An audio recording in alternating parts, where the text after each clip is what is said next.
Surgery కంటే hospital bill అంటేనే భయం. అదే మధ్య తరగతికి అందుబాటు ధరలో వైద్యం. Medistar hospitals.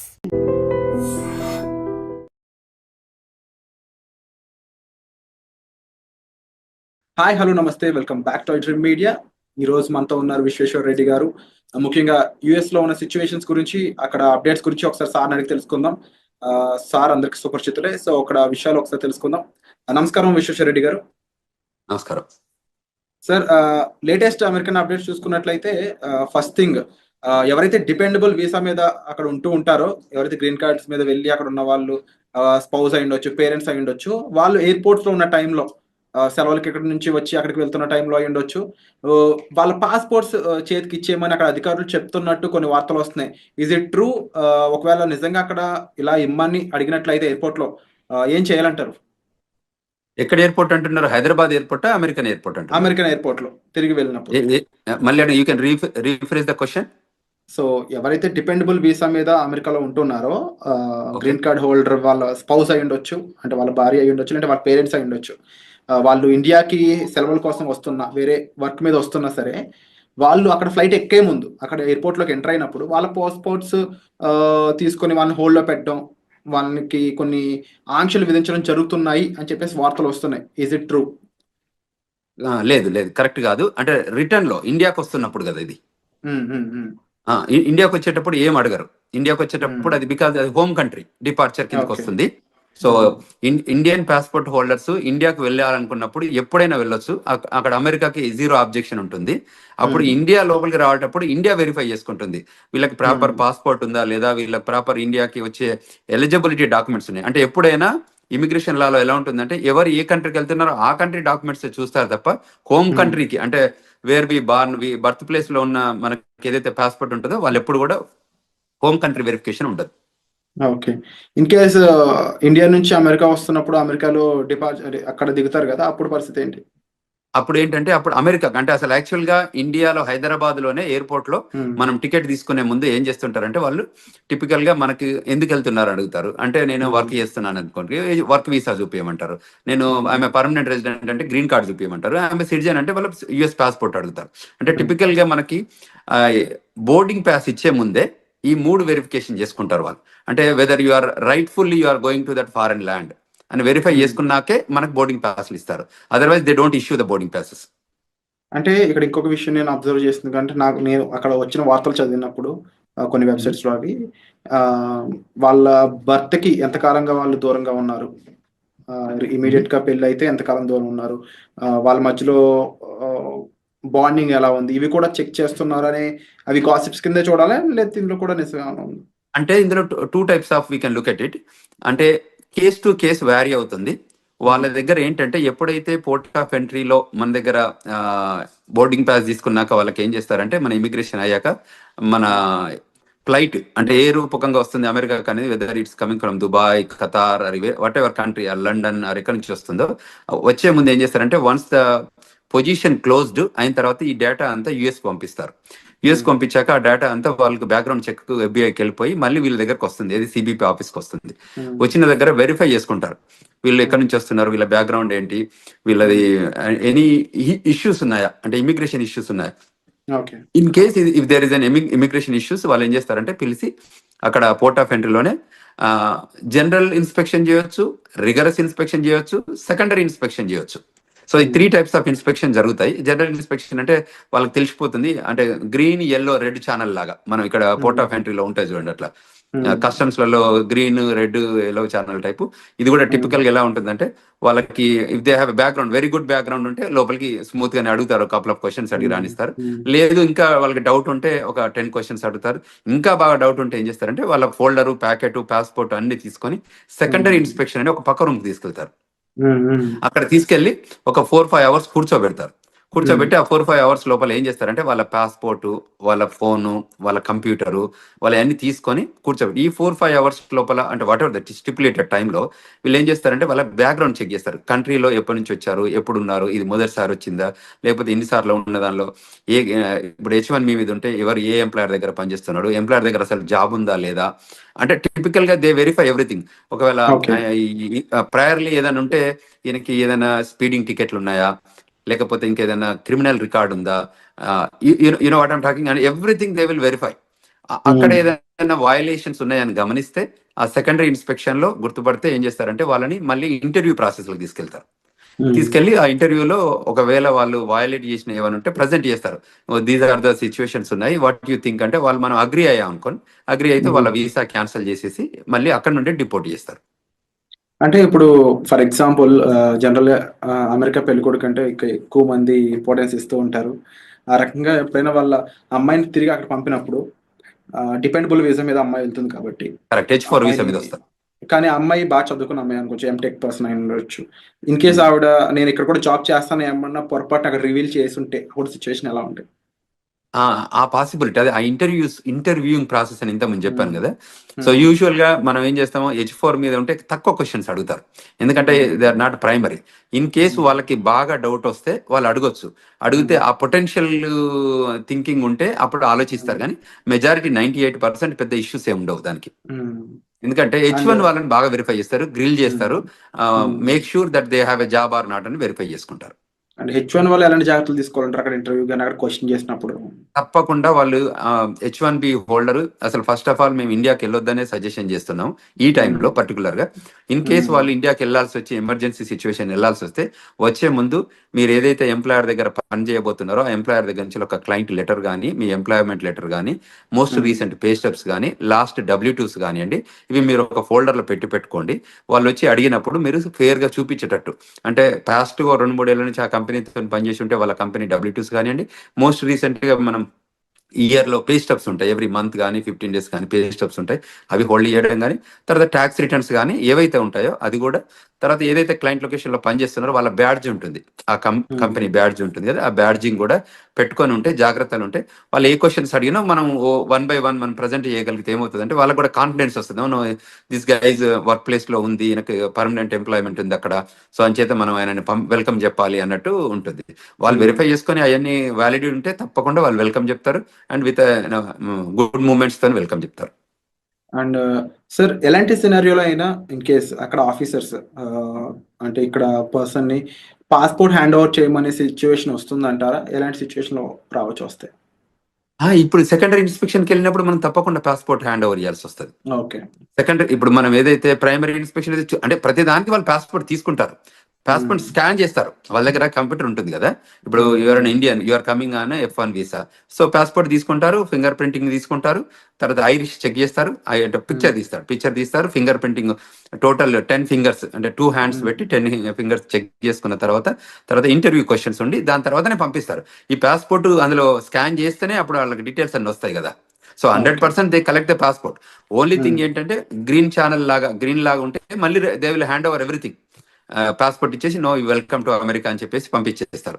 సో అది H1B ఏదంటే వాళ్ళ ఎంప్లాయ్మెంట్ ఉందా లేదా వెరిఫై చేసుకొని ఆ క్వశ్చన్స్ అడుగుతారు, ఎక్కడ పని చేస్తున్నారు, ఏంటి, ఏ జాబ్ చేస్తున్నారు, ప్రోగ్రామ్ అనలిస్టా ఏంటి అంటే డేటా అనలిస్టా, దోస్ కైండ్ ఆఫ్ క్వశ్చన్స్ అన్నట్టు. సో క్లయింట్ లొకేషన్ లో జాబ్ ఉందా వెరిఫై చేసుకొని, మీ ఎంప్లాయర్ తో టచ్ లో ఉన్నావా, అంటే దీస్ ఆర్ ద కొన్ని కామన్ మినిమం క్వశ్చన్స్ ఉంటాయి కదా. ఆ మినిమం క్వశ్చన్స్ అడిగాక మళ్ళీ దే హ్యాండ్ ఓవర్, లోపలికి వెళ్ళాక ఫస్ట్ పాస్పోర్ట్ తీసుకొని క్వశ్చన్స్ అడిగాక మళ్ళీ పాస్పోర్ట్ హ్యాండ్ ఓవర్ చేస్తారు. సో పాస్పోర్ట్ తీసుకోవడం అనేది ఒక common practice. Only American citizens అయి ఉండి వాళ్ళకి గ్లోబల్ ఎంట్రీ ఉంటే తప్ప వీళ్ళని యూజువల్ గా గ్లోబల్ ఎంట్రీ ఉన్న వాళ్ళకి ఎలా ఉంటుందంటే వాళ్ళకి ఐరిష్ తో టెస్ట్ చేస్తారు, వాళ్ళకి ఇండిపెండెంట్ గా వాళ్ళే స్కాన్ చేసుకోవచ్చు, వాళ్ళే పిక్చర్ దిగొచ్చు. ఇప్పుడు యాప్ కూడా వచ్చింది, గ్లోబల్ ఎంట్రీ యాప్. సో అందులోనే వాళ్ళు ఫోటోలు తీసుకొని సబ్మిట్ చేస్తారు, ఆఫీసర్ CBP ఆఫీసర్ వెరిఫై చేసుకొని ఎవ్రీథింగ్ గుడ్ ఉందంటే వాళ్ళు ఈవెన్ పాస్పోర్ట్ కూడా అడగరు, యూ కెన్ గో అని చెప్పేస్తారు. ఎందుకంటే వాళ్ళకి బ్యాక్గ్రౌండ్ చెక్లు, వ్యాలిడేషన్ అంతా జరుగుతుంది కాబట్టి. అండ్ అలాగే ఇంకా లేటెస్ట్ అప్డేట్ ఇంకోటి చూసుకున్నట్లయితే సెంట్రల్ యూనివర్సిటీ ఆఫ్ మిచిగన్ లో ఒక చైనీస్ స్టూడెంట్ తను సోషల్ మీడియాలో కొంచెం యాక్టివ్గా ఉండడం, అది కూడా అమెరికాకి ఆపోజిట్ గా తను చేసిన రెస్పాన్స్ అనేది తను డిపార్ట్ చేసే విధంగా మారింది. ఇప్పుడు జస్ట్ 6 months స్టడీ లెఫ్ట్ ఉందంట తనకి. 2016లో తను వెళ్ళాడంట స్టడీస్ కోసం. అలాంటి సిచ్యువేషన్స్లో ముఖ్యంగా సోషల్ మీడియాలో మనం అంటే రియాక్ట్ అయ్యే విధానం కానీ, ఆఖరికి ఒక పోస్ట్ యుఎస్కి ఆపోజిట్గా ఉండే ఒక పోస్ట్ని మనం లైక్ చేసినా కూడా అది మన మీద కాస్త తీవ్ర ప్రభావం చూపిస్తుందని చెప్పేసి వస్తున్నాయి వార్తలు. ఈ పరంగా ఇండియన్ స్టూడెంట్స్ ఎవరైనా ఎఫెక్ట్ అయ్యే ఛాన్స్ ఉందా? అసలు అక్కడ స్టూడెంట్స్ ఎలాంటి జాగ్రత్తలు తీసుకోవాలంటారు? Correct. Very good question Virat. Typical ఏంటంటే మనకు ఈ ఇక్కడ కంట్రీలో మనం non immigrant aliens, we're here for a short term, అంటే టర్మ్ బేస్డ్ వస్తున్నాం మనం ఈ కంట్రీలోకి. అది F1 అయితే 2 to 5 years, H1 అయితే 3 to 6 years, and permanent residence అయితే you have a residency requirement ఉంది కాబట్టి అది ఫాలో అయితే ఇస్తారు. సో ఎక్కడైతే నాన్ ఇమిగ్రెంట్ ఏలియన్స్ ఉంటారో వాళ్ళకి ఈ స్పెషల్గా ఈ రూల్స్ అని అప్లై అయ్యేది. ఎందుకంటే మనం కంట్రీ లాయాలిటీ చూపిస్తే తప్ప మనం కంట్రీ లోపలికి రానివ్వరు. సో కంట్రీకి అగనెస్ట్ గా చేసే యాక్టివిటీస్ ఏదైనా సోషల్ మీడియా రూపకంగా కానీ వాళ్ళకి ఎక్కడైనా అబ్జర్వ్ చేసి ఉంటే వాళ్ళు వెరిఫై చేసుకుంటారు. వెరిఫై చేసుకొని క్వశ్చన్ చేస్తారు. ఎక్కడైనా ఎవిడెన్స్ దొరికితే తప్పకుండా వాళ్ళు క్వశ్చన్ చేస్తారు.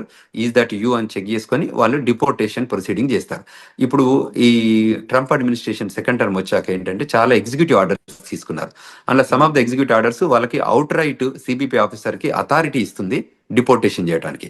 సో అందులో ఏ సిచ్యువేషన్ ఎరైజ్ అయినా, ఏ రకమైన ఇష్యూస్ వచ్చినా, ఏ రకమైన లాయాలిటీ ఇన్ స్టేక్ లో ఉన్నా, అంటే ఆ లాయాలిటీ ప్రూవ్ చేయలేకపోయినా వాళ్ళకి every right to send them back, period. There is no second to it. అంటే ఇప్పుడు స్టూడెంట్స్ అనేవాళ్ళు already campus outside jobs చేయకూడదని కొన్ని రూల్స్ ఉన్నాయి. సో ఇప్పుడున్న టైంలో స్టూడెంట్స్ అనేవాళ్ళు ముఖ్యంగా తీసుకోవాల్సిన టాప్ 3 జాగ్రత్తలు అంటే ఏం చెప్తారు?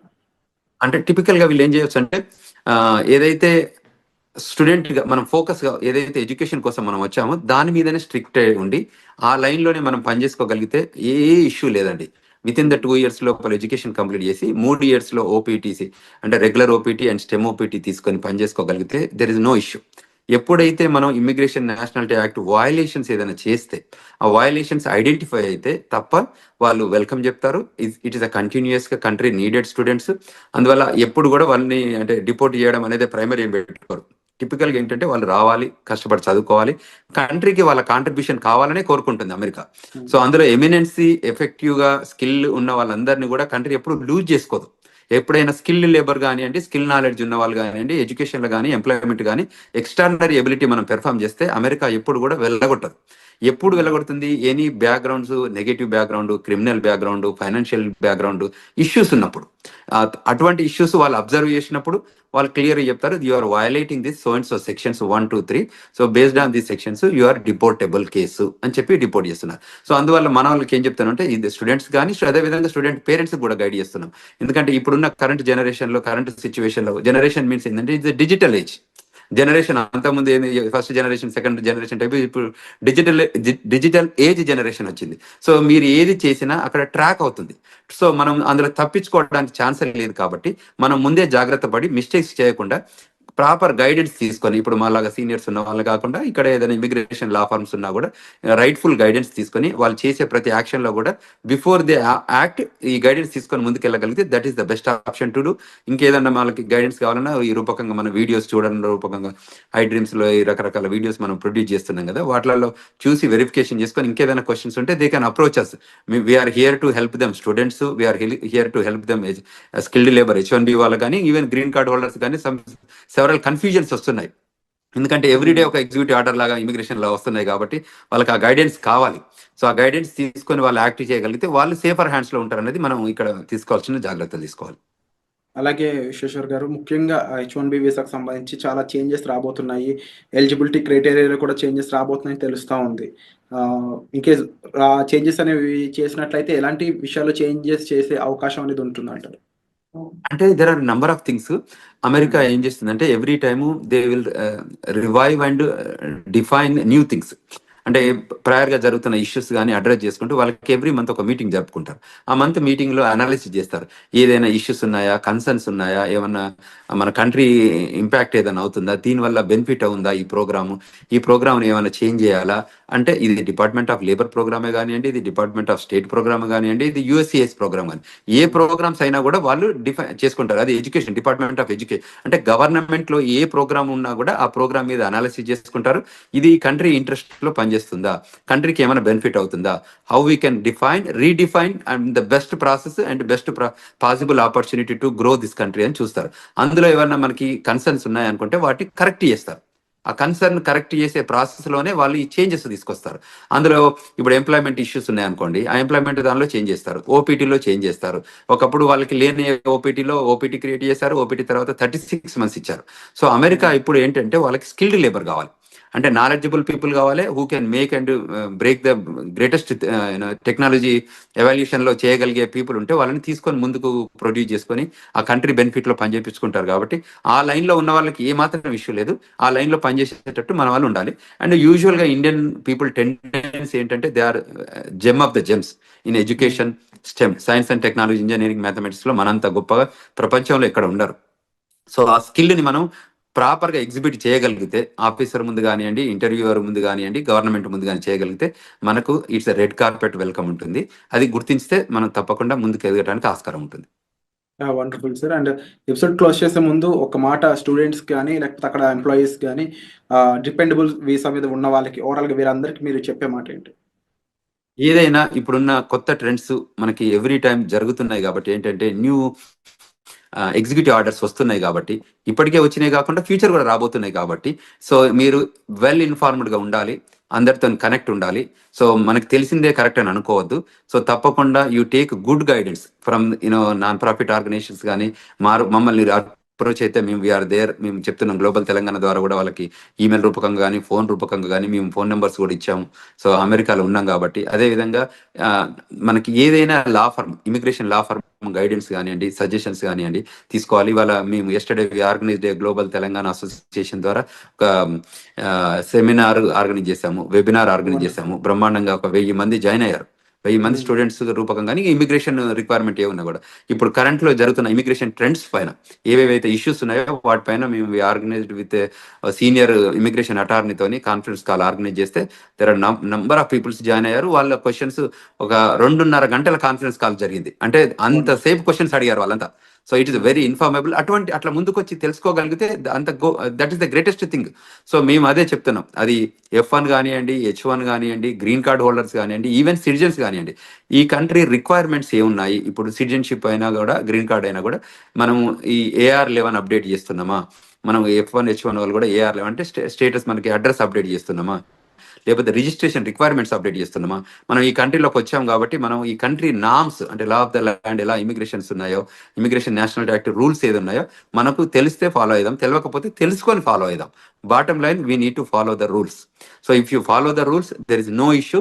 This country is the best country to live and this the best country to welcoming. And the country people కూడా చాలా బాగుంటారు.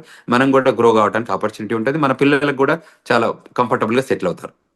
సో అక్కడ ఉన్న చదువుకునే స్టూడెంట్స్ అయి ఉండొచ్చు, వర్క్ చేసే వాళ్ళు అయి ఉండొచ్చు, ఎవరు కూడా ఇన్సెక్యూరిటీస్ ఏం పెట్టుకోకుండా ప్రాపర్గా ప్రొఫెషనల్స్ని కలిసి మీ డౌట్స్ అనేవి సాల్వ్ చేసుకోగలిగినట్లయితే మీరు ఒక సేఫ్ అండ్ సెక్యూర్ లైఫ్ అక్కడ లీవ్ చేయొచ్చండి. దాంతోపాటుగా అంతగా మిమ్మల్ని ఇబ్బంది పెట్టే విషయం అయితే మాత్రం తప్పకుండా ఇమీడియట్లీ మీరు ఒక ప్రొఫెషనల్ కానీ ఎంబసీ సైడ్ పీపుల్ కానీ లేకపోతే ఒక లా ఫీమ్ సంబంధించిన పర్సన్స్ అయి ఉండొచ్చు, లేకపోతే మన విశ్వేశ్వరరావు గారు లాంటి ప్రొఫెషనల్స్ మీరు కలిసినట్లయితే కాస్త జాగ్రత్తలతో పాటుగా మీకు కాస్త గైడెన్స్ ఇచ్చే ఛాన్సెస్ అనేవి దొరుకుతాయి. సో తప్పకుండా మీరు తీసుకునే ఇనిషియేషన్స్ అనేవి చాలా గ్రేట్ విశ్వేశ్వర్ గారు. తప్పకుండా మీరు కండక్ట్ చేసే వెబినార్స్ అయి ఉండొచ్చు, లేకపోతే ఇలా ఇంటర్వ్యూస్ రూపంలో అయి ఉండొచ్చు, చాలా ఇన్ఫర్మేషన్ని చాలా మందికి అందిస్తూ ఉన్నారు. So we're thankful and thank you so much for great information. మరిన్ని అప్డేట్స్ పై త్వరలోనే మరొక ఇంటర్వ్యూతో మీ ముందుకు వస్తాం. Thank you so much.